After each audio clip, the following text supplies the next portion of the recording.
প্রথমবার রাজপথে নামল ভারতীয় তরুণদের প্রতিবাদী অনলাইন প্ল্যাটফর্ম ককরোচ জনতা পার্টি।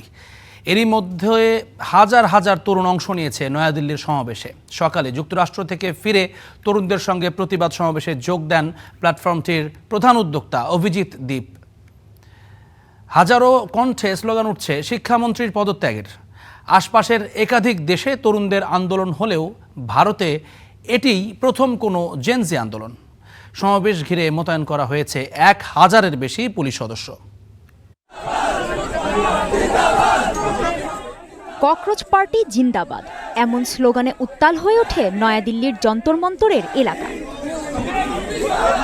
অস্থায়ী মঞ্চের সামনে জড়ো হয় হাজারো তরুণ সহ নানা বয়সী মানুষ।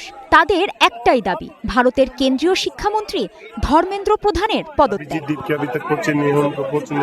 প্রশ্ন ফাঁস সহ নানা অনিয়মের জেরে শিক্ষা মন্ত্রণালয়ের ওপর ক্ষুব্ধ তরুণরা। এরই মাঝে দেশের প্রধান বিচারপতি বেকারদের তেলাপোকার সাথে তুলনা করায় চরম ক্ষুব্ধ হন তরুণরা।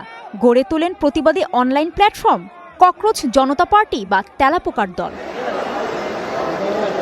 এই সমাবেশের ডাক দেওয়ার পর গুঞ্জন ওঠে যুক্তরাষ্ট্র থেকে দেশে ফিরলে গ্রেপ্তার হতে পারেন প্ল্যাটফর্মটির প্রধান উদ্যোক্তা অভিজিৎ দীপকে। কিন্তু সেই শঙ্কার মধ্যেই শনিবার সকালে নয়াদিল্লির বিমানবন্দরে ফেরেন অভিজিৎ।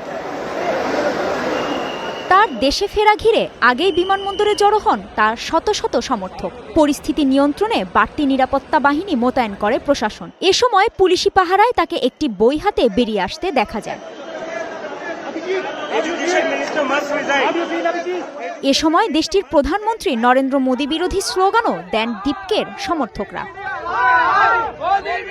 বিমানবন্দর থেকে সরাসরি পার্লামেন্ট স্ট্রিট থানায় যান অভিজিৎ। সেখানে সমাবেশের অনুমতি চেয়ে করেন আবেদন। পরে এক্সপোস্টে জানান সমাবেশ করার অনুমতি দিয়েছে পুলিশ।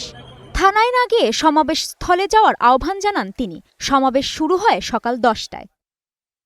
পোস্ট করা হয় সিজেপির অফিসিয়াল পেজ থেকেও। সেখানে লেখা হয় ককরোচের দল আসছে, এবার শিক্ষামন্ত্রীর যাবার পালা। এটি ভারতের প্রথম কোনো জেনজি আন্দোলন। সমাবেশকে ঘিরে রাজধানী দিল্লিতে নেওয়া হয়েছে কঠোর নিরাপত্তা ব্যবস্থা। যন্তর মন্তর ও আশেপাশের গুরুত্বপূর্ণ এলাকায় মোতায়েন করা হয়েছে 1000-এরও বেশি পুলিশ সদস্য। পাশাপাশি প্রস্তুত রাখা হয়েছে নিরাপত্তা বাহিনীর অতিরিক্ত সদস্য। কাজী শাহরিন, স্টার নিউজ।